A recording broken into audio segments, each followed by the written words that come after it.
और भी इस सिविलाइजेशन में कुछ और भी सिटीज़ थी जिन्हें हम बोल सकते हैं कालीबंगन और लोथाल। तो ये इमेज में आप देखिए, लोथाल यहाँ पे था यानी कि गुजरात में, एंड कालीबंगन यहाँ पे है, भारत के हिस्से में कालीबंगन है। और यहाँ पे क्या मिला हमें, यहाँ पे फायर अल्टार्स मिले। फायर अल्टार्स यानी कि यज्ञ मिले, जहाँ पे आहुति दी जाती थी, सेक्रीफाइसेस किए जाते थे, जैसे कि घी डाला जाता था या फिर चावल राइस, और जिस टाइप से यज्ञ होते थे शायद वो होता होगा। मिले तो हमें यहाँ पे यज्ञ हवन कुंड जो होते हैं वो मिले हैं। और कुछ और सिटीज़ में जो थे, जैसे कि मोहनजोदड़ो हो गया या हड़प्पा हो गया या लोथाल हो गया, यहाँ पे बहुत बड़े स्टोर हाउसेस थे। स्टोर हाउसेस क्या स्टोर करने के काम आएंगे? स्टोर हाउसेस अनाज, गेहूँ या जो उस समय जो उगता था उन्हें स्टोर करने के काम आते हैं। तो जैसे मैं आपने देखा है कि ये मैं इन्हें सिटी बोल रहा हूँ। सिटी इसलिए बोल रहा हूँ क्योंकि यहाँ पे खेती बाड़ी नहीं होती थी, ये विलेजेस नहीं थे। यहाँ पे जो फूड प्रोड्यूस होता था, जो खाने की सामग्री थी, वो बाहर से मंगवाई जाती थी। लोग यहाँ पे खुद एग्रीकल्चर नहीं करते थे, और यहाँ पे पॉपुलेशन भी विलेजेस की पॉपुलेशन से ज़्यादा होती है, इसलिए इन्हें शहर बोला जा रहा है, नगर बोला जा रहा है, सिटीज़ बोला जा रहा है।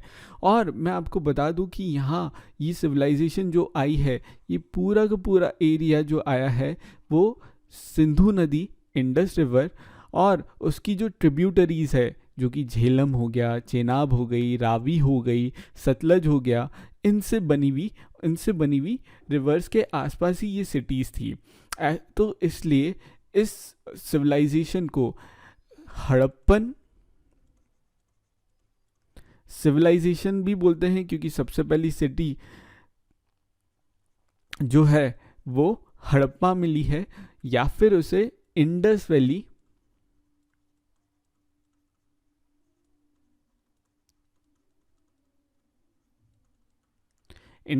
सिविलाइजेशन भी बोलते हैं, हड़प्पन सिविलाइजेशन भी बोलते हैं, या फिर इंडस वैली सिविलाइजेशन भी बोलते हैं। इंडस वैली क्यों? क्योंकि सिंधु नदी यानी कि इंडस रिवर ने इस सिविलाइजेशन को होने के लिए, यहाँ पे सिटी होने के लिए, सिविलाइजेशन और सिटी होने की पॉसिबिलिटी इस सिंधु नदी के कारण थी।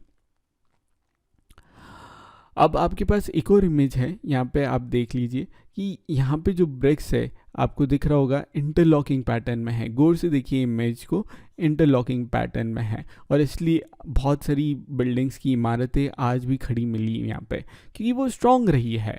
ब्रिक्स भी अच्छी बेक की इन्होंने कि ब्रिक्स का भी कुछ नहीं हुआ, और अब आज तक 4700 साल बाद भी इनकी बिल्डिंग्स जो है वो वैसी की वैसी खड़ी है और एक इतिहास के बारे में बता रही है।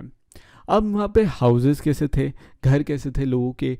ड्रेन्स यानी कि आप देखिए, आपके घर से जो पानी वेस्ट होता है वो आप अपने घर में स्टोर करके नहीं रखते हो, वो ड्रेन्स यानी कि नाली में चले जाता है, और इस तरीके से आपके घर से वेस्ट पानी हट जाता है। और साथ ही साथ स्ट्रीट्स यानी कि कनेक्टिविटी स्ट्रीट के द्वारा होती है, रोड के द्वारा होती है, वो कैसी होती थी? तो यहाँ के हाउसेस जो थे या तो 1 माले के होते थे या 2 माले के, ईदर 1 और 2 स्टोरीज हाई होते थे, ठीक है। और यहाँ पे रूम ऐसा होता था कि वो कोर्टयार्ड के अराउंड होता था। जैसे कि मैं एक इमेज बना के बता देता हूँ कि किस टाइप से उनका घर होगा। तो ये करीब एक लेआउट बना रहा हूँ इस घर का। तो ये करीब एक रूम हो गया, यहाँ पे एंट्रेंस हो गई होगी, यहाँ पे रूम्स हो गए छोटे छोटे, और ये बीच वाला एरिया जो रहता है जिसे मैं शेड कर रहा हूँ, इसे कोर्टयार्ड बोल देते थे, ठीक है। ये खाली होता था, तो ये कोर्टयार्ड रहता था। साथ ही साथ इन सिटीज़ में और क्या क्या चीज़ पे लगी, यहाँ पे आपको सेपरेट बेदिंग एरिया होगा, यानी कि लोग नहाते थे तो उनके लिए एक सेपरेट जगह रख रखी थी। ये नदी या तालाब में नहीं जाते थे नहाने के लिए, इनके पास बाथरूम होता था।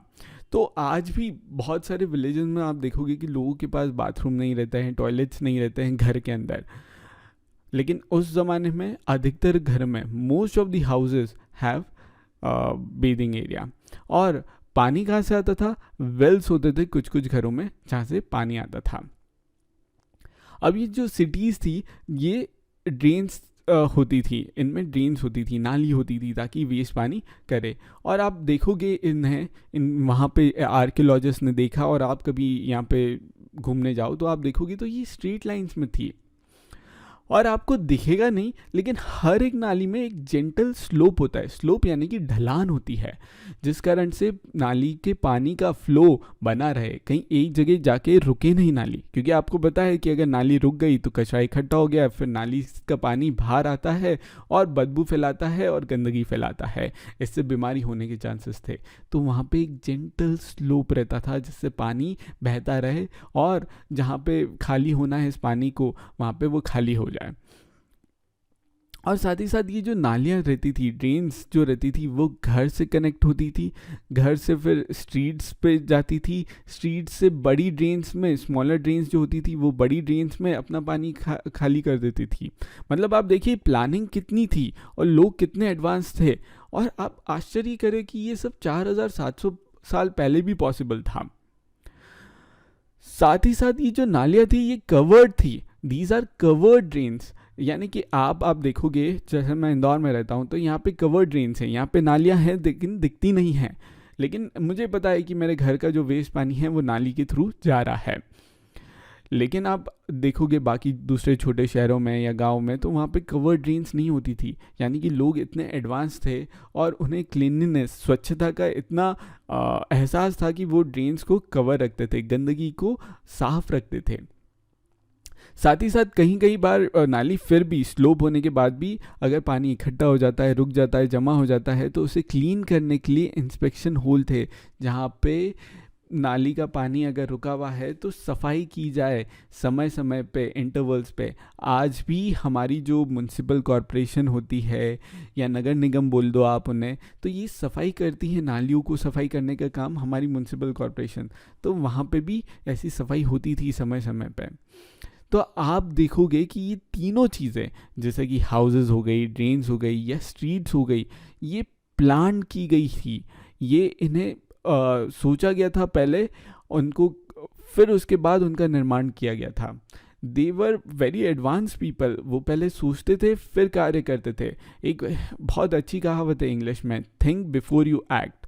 तो प्लानिंग करना चाहिए, उसके बाद ही आपको कोई एक्ट करना चाहिए। हमारे पास जो ब्रेन है जो कि डिफ्रेंशिएट करता है बाकी एनिमल से, वो इसलिए कि हम पहले सोचते हैं फिर काम करते हैं। सारे जानवरों के पास ये फैकल्टी, ये ताकत जो रहती है उपलब्ध नहीं रहती है। और हड़प्पन सिविलाइजेशन इसलिए पॉसिबल हुआ क्योंकि प्लानिंग के साथ वो काम करते थे। अब एक क्वेश्चन पूछा है आपकी किताब में, और वो क्वेश्चन है कि जो आपके जो घर थे, इस चैप्टर में आप पढ़ रहे हैं हड़प्पन सिविलाइजेशन में, और इससे पहले वाले चैप्टर्स यानी कि हम विलेजेस तक ही पहुंच पाए थे, तो उनमें क्या अंतर था? तो बेसिकली ज़्यादा अंतर हमें ये पता चल रहा है कि एक तो बेदिंग एरिया था, तो मतलब नहाने की इन्होंने एक सिस्टम बना रखा था। साथ ही साथ घर जो थे वो ड्रेन से कनेक्टेड रहते थे, जो पानी वेस्ट होता था वो ड्रेन में जाके चले जाता था। तो ये जो दो डिफरेंसेस थे जो मेजर मुझे दिखते हैं कि इस वाले घर और जो चैप्टर 2 में, यानी कि जब विलेजेस थे, अर्ली विलेजेस थे, उनमें डिफरेंस है। यानी कि लोगों का डेवलपमेंट कितना बढ़ गया और बेहतर तरीके से बेहतर जीवन जी पा रहे थे वो।